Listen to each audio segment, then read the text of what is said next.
Bien, mis queridos hermanos, estamos aquí para continuar con la serie expositiva del libro de Job. Hoy nos compete desde el versículo 1 del capítulo 2 hasta el versículo 13. Alguien hizo una crónica que se llamó Un alcance fallido. Y esta crónica describe la acción de un hombre que quiso llegar hasta cierto punto, pero que en definitiva falló. La Escritura nos muestra en la tarde de hoy que el intento para que Job pudiera renegar del Señor y pudiera blasfemar contra Dios y pudiera pecar contra Dios fue fallido. Si ustedes miran el capítulo 1, versículo 22, termina diciendo: en todo esto no pecó Job. Así termina el capítulo 1, cuando Job entonces sabe que perdió su familia, cuando sabe que perdió sus bienes, perdió a sus criados, y parece que el cálculo a Satanás no le alcanzó, fue un intento fallido, pues la integridad de Job sigue intacta, pero más aún su temor, su rectitud y su manera justa de vivir delante de Dios aún se mantiene. En todo esto no pecó Job. Pero ahora viene otra situación, y el capítulo 2 comienza diciendo: aconteció que otro día vinieron los hijos de Dios para presentarse delante de Jehová, y Satanás vino también entre ellos para presentarse delante de Jehová. La pregunta entonces es: ¿qué podría venir ahora para este hombre que le hiciera retroceder de esa manera justa de vivir? ¿Qué podría venir a la vida de Job? Una situación que pudiera hacerle regresar y caer de su estado de integridad. En esta tarde, entonces, en tres grandes encabezados, estaremos considerando desde el versículo 1 al versículo 6 que Job una vez más es desacreditado. Job es desacreditado, capítulo 2, versículos del 1 al 6. Desde el versículo 7 hasta el versículo 8, Job pierde la salud. Y desde el versículo 9 hasta el versículo 13, Job es visitado. Estos son los tres encabezados del sermón de la tarde de hoy. Miremos entonces en primera instancia que Job es una vez más desacreditado. Job es desacreditado. Encontramos entonces, mis amados hermanos, que se presenta una vez más un tribunal celeste. El Señor rodeado de sus ángeles y entre ellos al fatídico Satanás. Nos dice la Escritura que un día los hijos de Dios vinieron otra vez para presentarse delante de Jehová, y Satanás vino también entre ellos, presentándose delante de Jehová. Versículo 2. Jehová entonces dijo a Satanás: ¿de dónde vienes? Respondió Satanás a Jehová y dijo: de rodear la tierra y de andar por ella. No sabemos el tiempo entre este primer encuentro, de este segundo encuentro, este segundo tribunal celeste con el de la primera ocasión. El asunto está en que una vez más Satanás viene de rodear la tierra. Y hemos dicho que es un juego de palabras, de tal manera que lo que Satanás está diciendo es que hay muchos quienes pierden las cosas, hay muchos quienes pierden bienes materiales, hay muchos que pierden su trabajo, pero finalmente terminan blasfemando contra Dios. Sabemos que el tentador viene de rodear la tierra y de andar por ella. Literalmente, sabemos que la palabra Satanás significa acusador, algo así como un fiscal.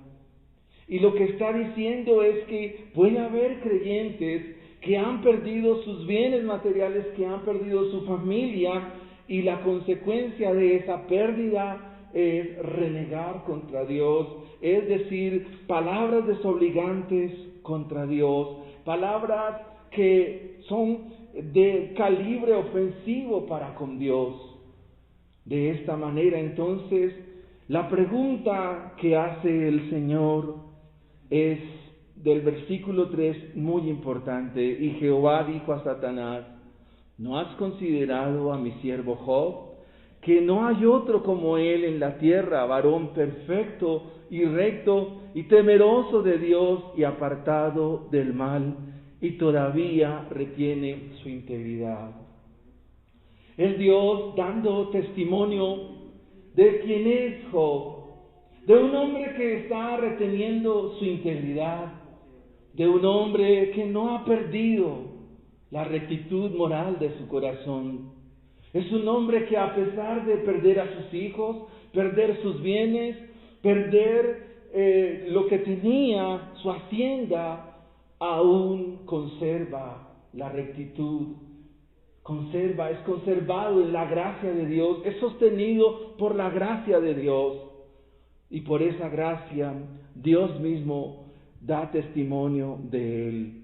Dice: ¿no has considerado a mi siervo Job, varón perfecto, recto, temeroso de Dios y apartado del mal? Y que todavía, si usted mira su Biblia, dice, retiene su integridad. Es sostenido en su integridad. Muchos de nosotros, cuando perdemos cosas, nos tomamos de los cabellos, nos tomamos o nos quejamos cuando perdemos algo. Y esa es una muestra de que aún no hemos entendido el porqué de la situación, de lo que estamos viviendo. Dice después de la coma, y esto es muy importante: Job mantiene intacta su integridad delante de Dios, aún después de tan terrible pérdida y tan tremenda prueba a la cual ha sido sometido.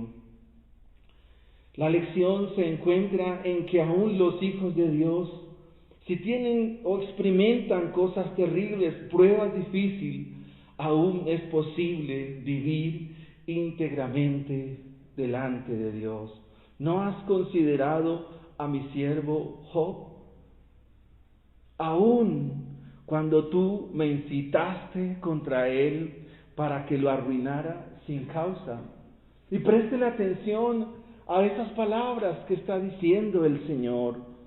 Aún cuando tú me incitaste. No sé si usted puede comprender lo que está diciendo el texto. ¿Será que Satanás puede incitar a Dios? La respuesta es no, porque Dios no es afectado por nada de sus criaturas. Cuando hablamos de estas palabras que encontramos en la Biblia y cuando se nos refieren expresiones de esta forma de lenguaje, tenemos que recurrir al carácter de Dios. Dios no puede ser incitado por ninguna de sus criaturas, porque en Dios no existe debilidad alguna. Ahora, ¿cómo entender esta expresión cuando el Señor dice: aun cuando tú, Satanás, me incitaste contra él para que lo arruinara sin causa? ¿Cómo entender esta expresión? Bien, amados hermanos, sabemos que estas expresiones en la Biblia se llaman antropoformismos, formas humanas de describir las acciones de Dios, que no dicen que Dios sea así, sino es una forma como el autor sagrado nos pone en la perspectiva humana para entender las acciones mismas de Dios. Sabemos que no hay nada que pueda incitar a Dios, no hay fuerzas ni acciones que puedan mover a Dios. Así que la expresión tú me incitaste es un antropomorfismo, una forma como el autor humano interpreta la acción divina. Dios, mirando a toda su creación, ve a los ángeles y a los hombres, y ángeles y hombres son finalmente criaturas. Así que el versículo 4 nos dice, respondiendo Satanás dijo a Jehová, no sin antes mostrar que sabemos que la causa de la pérdida de Job, la ruina de Job, viene sin causa alguna. Por eso en este libro el sufrimiento es un misterio, porque no hay causa. Dice el texto en el versículo 3, al final dice, tú me incitaste contra él para que lo arruinara sin causa. O sea, no había causa en Job para que perdiera su familia, sus bienes, sus criados y todo lo que él tenía. En el versículo 4, entonces encontramos una expresión proverbial de la poesía hebrea. Respondiendo Satanás dijo a Jehová, piel por piel, todo lo que el hombre tiene dará por su vida. Piel por piel. Lo que se está concibiendo acá es que lo que le ha ocurrido a Job todavía no es suficiente. Que el hombre por su vida da todo lo que tiene. Y eso lo vivimos en muchas personas que se enteraron que tenían COVID.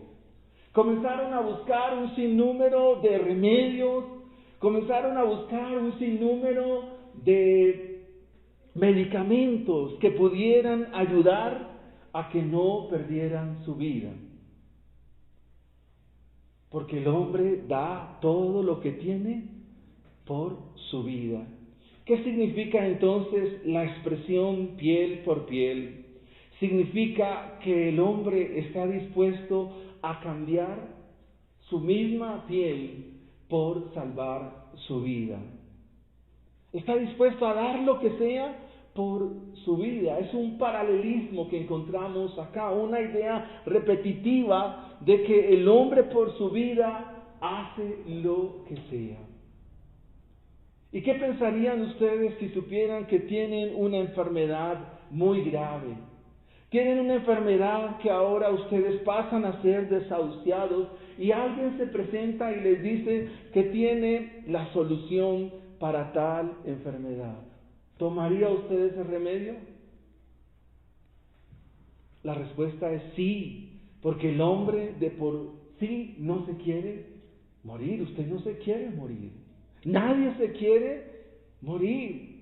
Y Satanás está apelando entonces a este concepto para hacer algo con la vida de Job.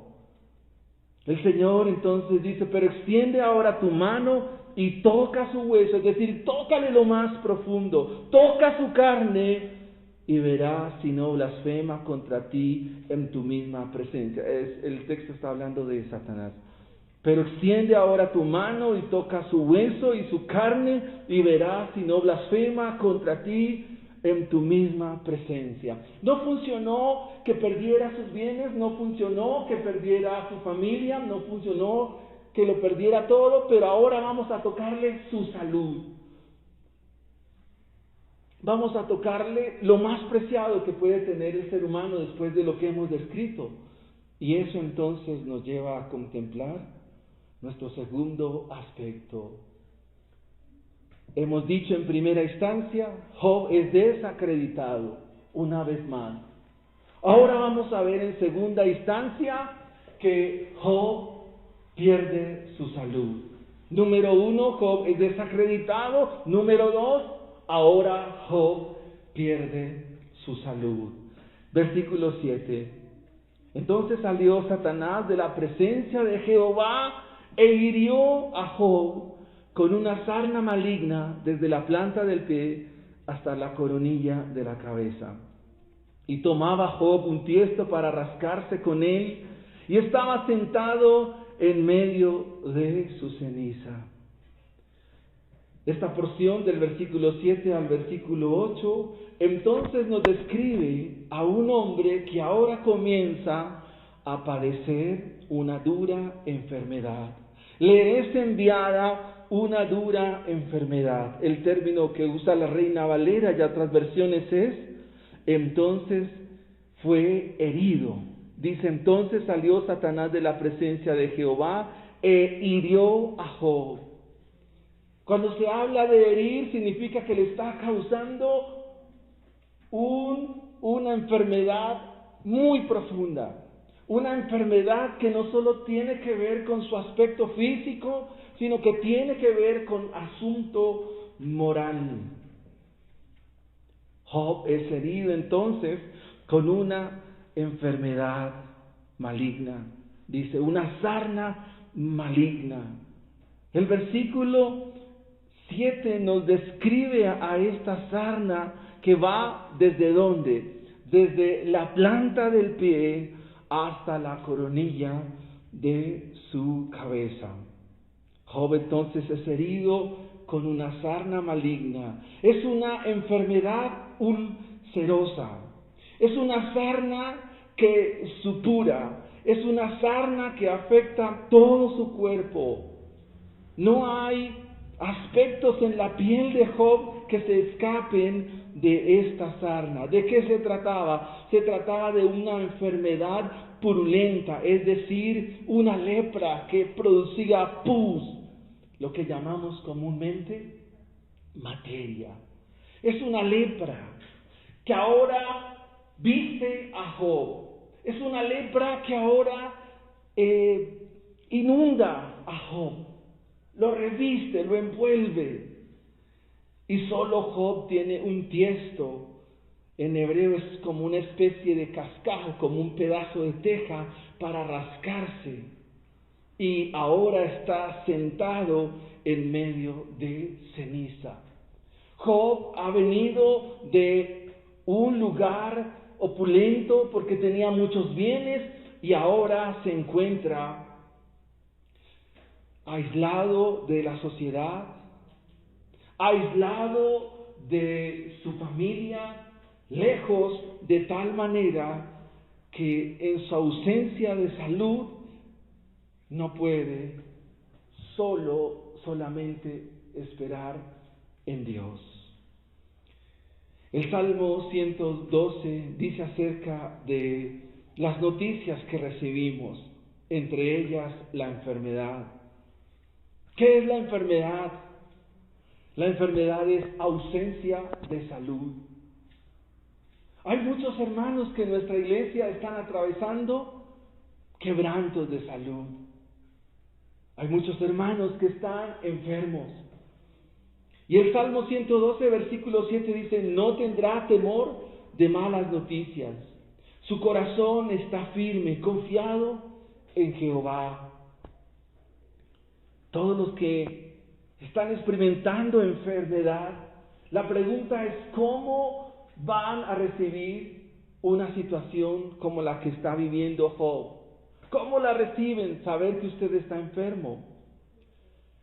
En el Nuevo Testamento, Mateo capítulo 6, versículo 9, nos dice acerca de lo que llamamos la oración del Padre Nuestro, que dice, Padre nuestro que estás en los cielos, santificado sea tu nombre, venga tu reino, hágase tu voluntad. Esa es una expresión que el Señor está hablando a su audiencia allí en el norte de Palestina para decir que la voluntad de Dios para sus hijos es que venga el reino, que venga el evangelio, que venga su gracia, pero se hará conforme a su voluntad. Y a veces para nosotros la voluntad de Dios es experimentar o atravesar momentos de enfermedad. Job está viviendo un momento de enfermedad porque esa es la voluntad de Dios para Job.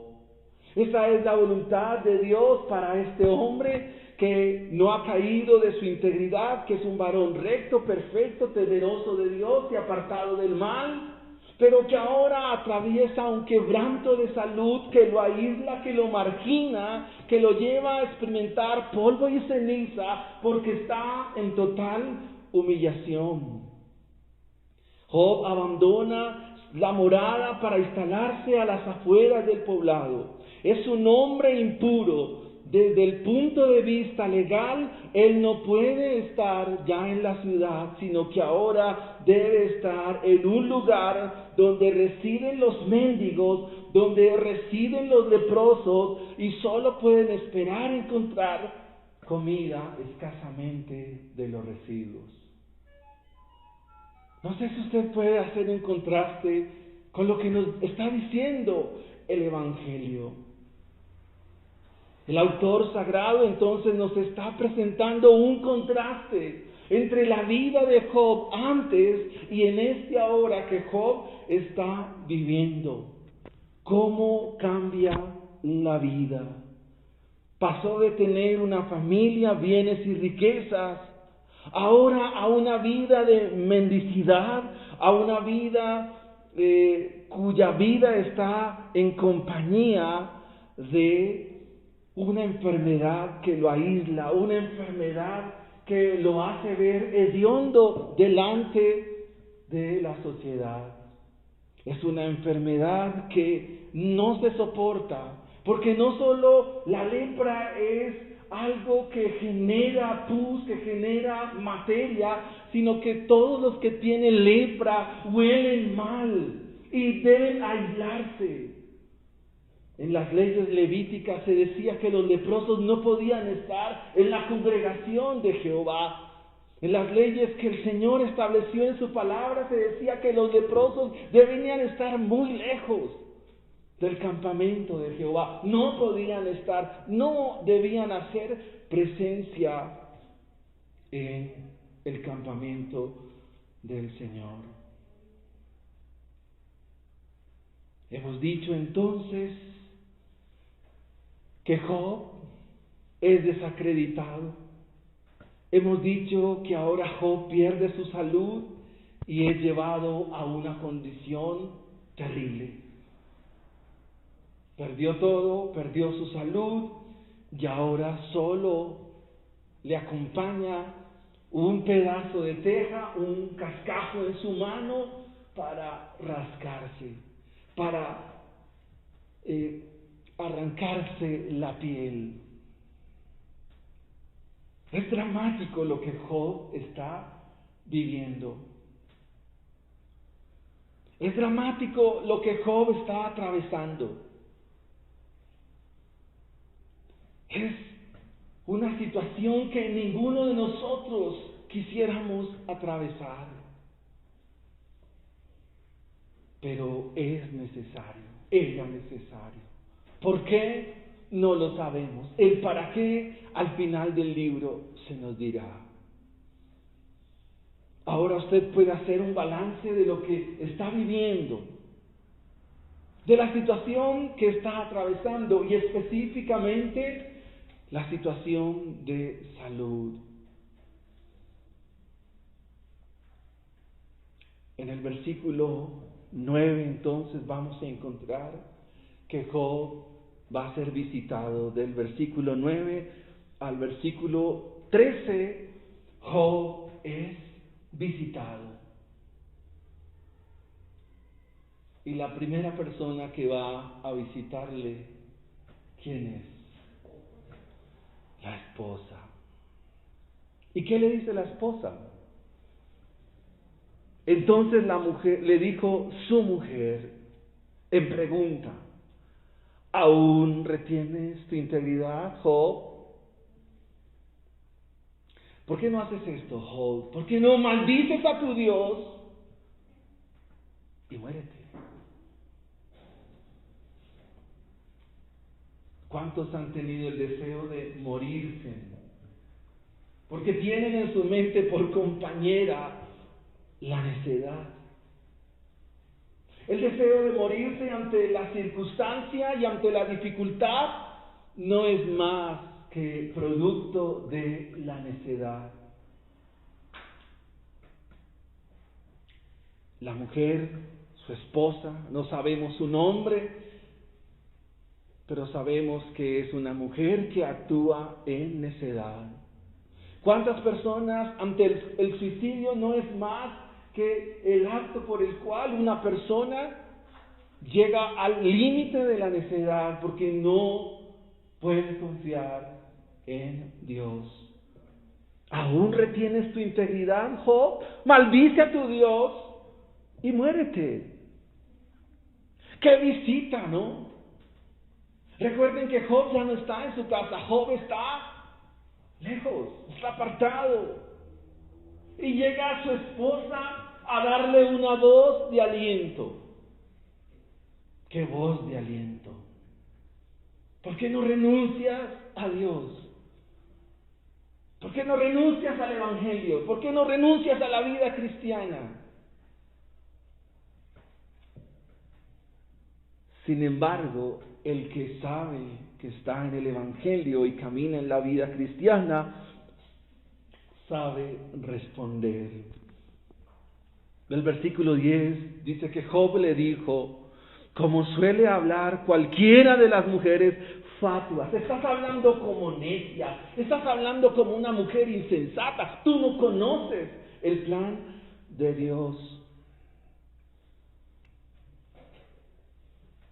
¿Qué es la necedad? ¿Qué es la insensatez?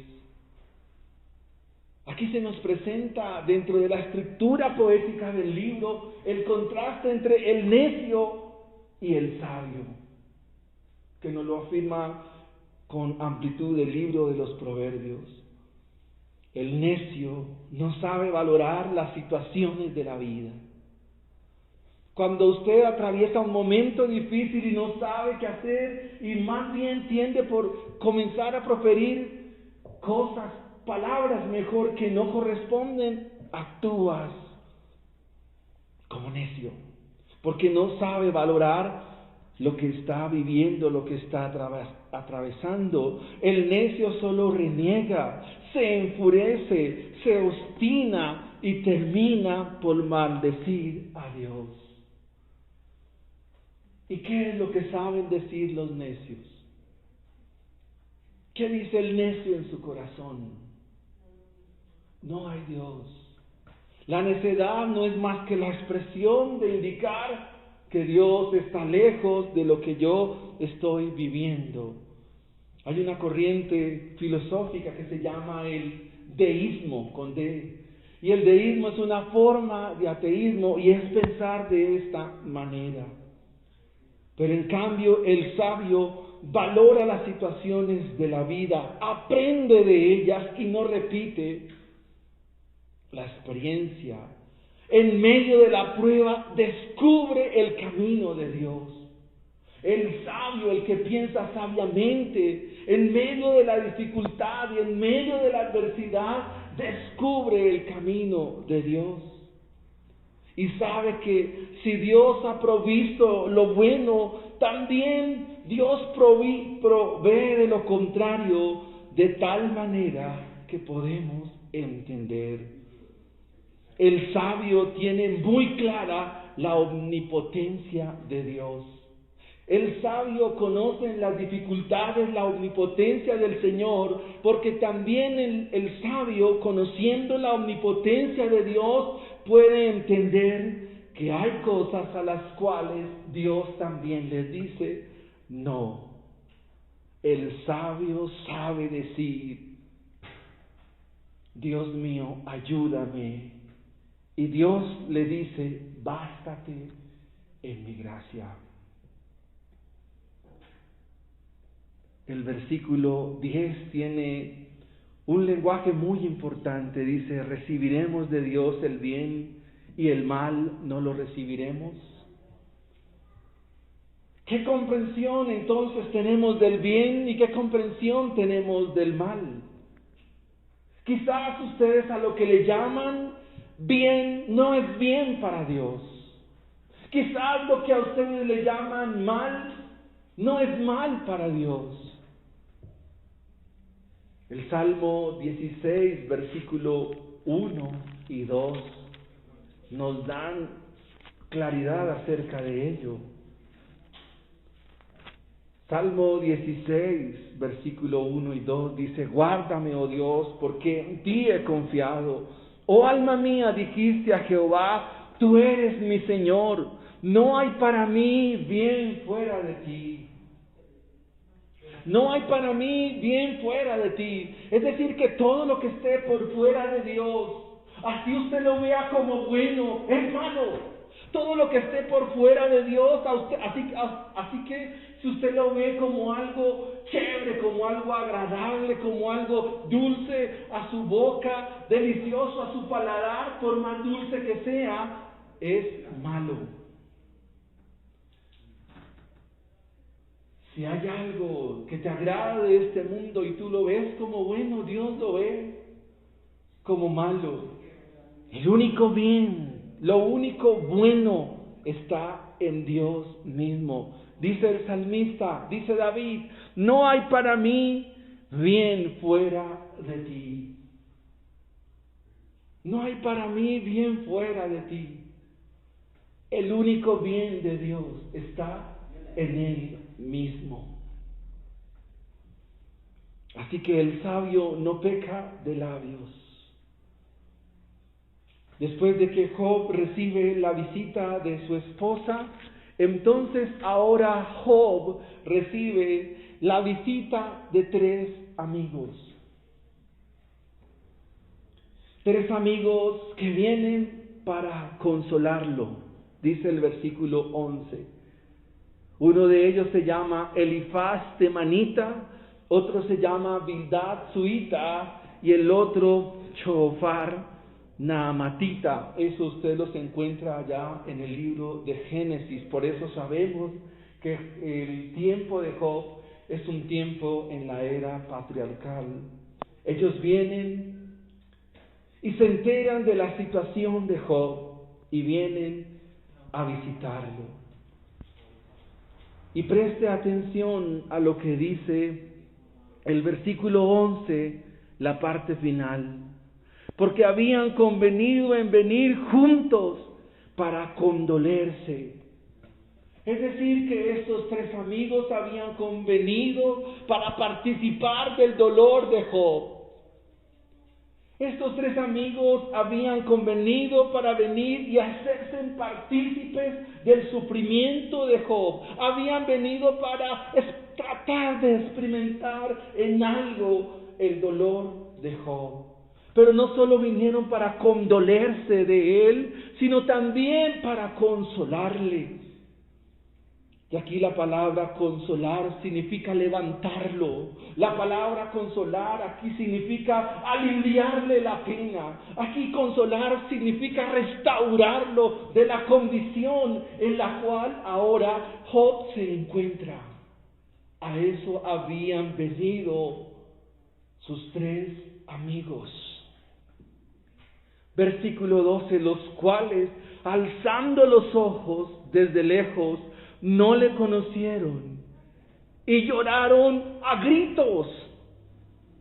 Y cada uno de ellos rasgó su manto y los 3 esparcieron polvo sobre sus cabezas hacia el cielo. Es decir, los 3 vinieron a humillarse junto con Job.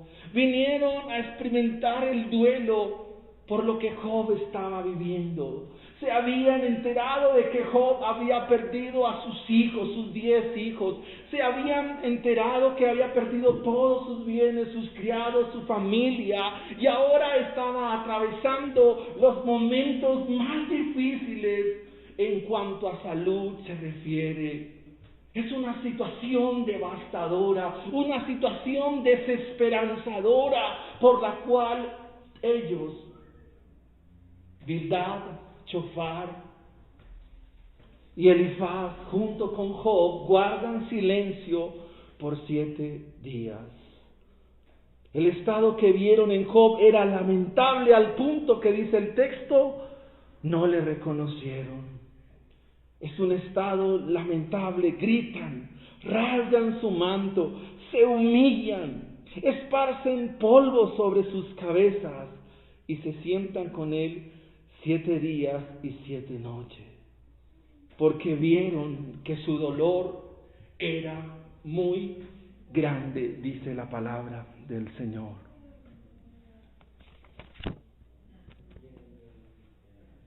¿Cuál es la condición nuestra también?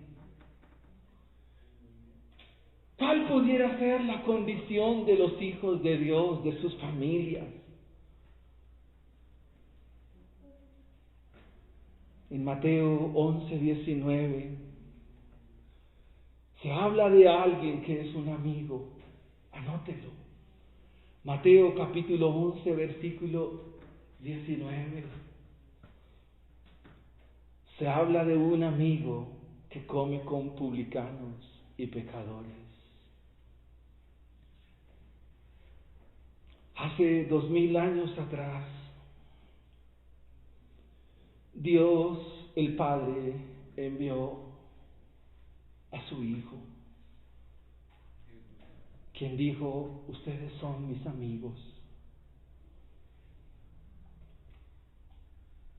Y vino para consolarnos.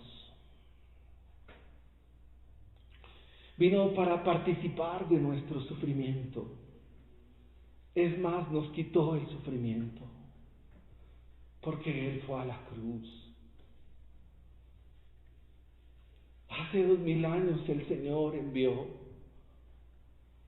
su bien, su mayor bien lo envió. El mayor bien del Padre es Jesús de Nazaret. Lo envió para que nos sacara de la condición lamentable en la cual nos encontrábamos. Porque todos nosotros éramos leprosos delante de Dios. Sin Cristo olíamos mal, y si estás sin Cristo, tú estás podrido. Sin Cristo ustedes son una llaga podrida, desde la coronilla hasta la planta de sus pies. Ustedes huelen mal, ustedes supuran pecado delante de Dios. Su condición delante de Dios, pecadores, es nauseabunda. Su condición delante de Dios, pecadores, están aislados del campamento de Dios. Sin embargo, Dios envió un amigo. Un amigo vino desde el cielo para sacarnos de la condición, para rescatarnos de la manera en que estamos viviendo. Este amigo se humilló hasta lo sumo. Fue al Calvario, fue a la cruz misma y nos ha sacado de las condiciones impuras. Vino a rescatarnos de la condición de pecado. Vino a darnos vida y vida en abundancia. Su nombre es Jesús, el Hijo de Dios. Vino a visitar a su pueblo. A Él se le conoce como Emmanuel, Dios con nosotros. En este tiempo que se recuerda su encarnación, Él vino para hacerse carne como uno de nosotros y rescatarnos de la manera en que vivimos. Al final del libro va a encontrar a Job diciendo que de oídas había oído, mas ahora los ojos de Job ven a Dios. Él dice: de oídas te había oído, mas ahora mis ojos te ven. Hermanos, hasta que usted no vea su pecado, hasta que Dios no le muestre su condición, hasta que Dios no le muestre la realidad en que usted vive, jamás podrá clamar a un Salvador. Hasta que ustedes no vean sus llagas, las llagas del pecado. La lepra es algo que en el Antiguo Testamento describe muy bien a los pecadores. Pero Dios, por esta historia y por aplicación, nos muestra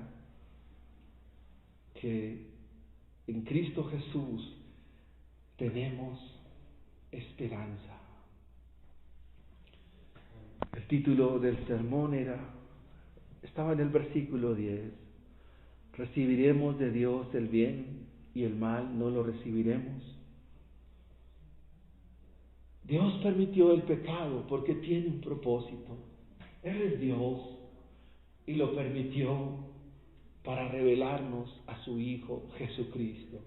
Y la enfermedad es un medio por el cual Dios revela a su Hijo. Esa es su voluntad. Así que aferrémonos a este amigo que en el libro se conoce como el Redentor que vive. Si gusta ponerse en pie, oremos al Señor y démosle gracias. Padre, en el infinito y glorioso nombre de Jesucristo, tu Hijo amado, queremos darte gracias, Señor, porque Dios mío, Señor, nuestra condición era tan paupérrima, Señor, tan difícil. Tal vez nosotros no hemos perdido bienes, no a la manera de Job. Algunos hemos perdido a nuestros hijos. Algunos hemos experimentado momentos difíciles de salud. Pero todo ello es provisión tuya, para que por medio de esa provisión podamos clamar a un Salvador, clamar a tu Hijo, Señor. Tú enviaste a tu mayor bien, tu Hijo amado Jesucristo, para sacarnos, Dios, de la condición en que nos encontramos. Por ello, Señor, te pido en la tarde de hoy que bendigas a esta tu iglesia, que bendiga a estos tus hijos, que nos bendigas de manera especial, no con regalos de este tiempo. Bendícenos, conociendo a tu Hijo, a no tenerlo de oídas, a no tener a Cristo de habladas, sino tenerle cerca, contemplarlo. Porque Él no solo nació, sino que se hizo hombre y fue a morir a la cruz del Calvario. Pero no se quedó allí en la tumba, sino que al tercer día resucitó de entre los muertos, triunfó sobre la muerte, ascendió a los cielos y un día volverá. Y entonces Dios, todo sufrimiento, toda lágrima que ha salido de nuestros ojos, todo dolor, toda tristeza, en aquel día se acabará. Qué gran esperanza tenemos en tu Hijo. Qué gran esperanza tenemos en tu amado Hijo Jesucristo, a quien es toda la gloria, a quien es todo el honor, toda la honra, toda la alabanza, toda la exaltación, toda la riqueza.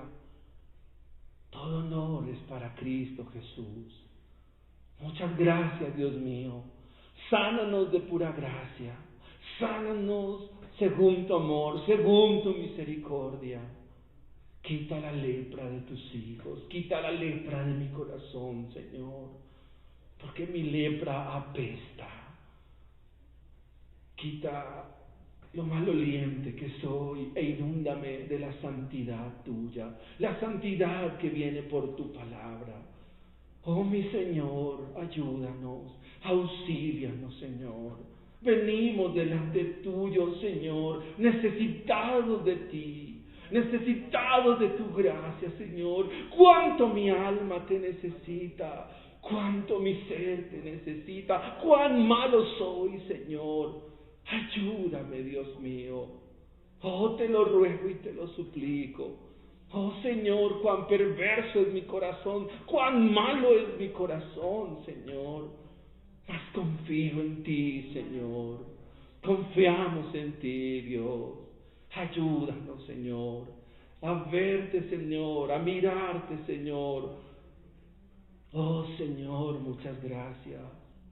Oh Señor, levanta al que está caído, levanta al que está menesteroso, al que está en el muladar, levántalo, Señor. Oh Señor, muchas gracias en la tarde de hoy. Gracias por tu palabra. Ya nadie nos puede acusar, nadie nos puede desacreditar, porque el que no escatimó a su propio Hijo, ¿cómo no nos dará con Él todas las cosas? Tú nos has visitado, nos visitaste el día que vinimos a salvación y vinimos a vida eterna. Gracias, Señor, por ese día. Gracias, Señor, por ese momento, por ese instante, Dios. Bendito Rey. Cuán amables son tus moradas. Mas yo, por la abundancia de tu misericordia, entraré y adoraré en tu lugar santísimo. Mas yo, por la abundancia de tu misericordia, por la abundancia de tu gracia, entraré a tu santo templo y en tu temor te adoraré. Muchas gracias, Dios mío, porque los que te miran a ti son alumbrados y sus rostros no son avergonzados.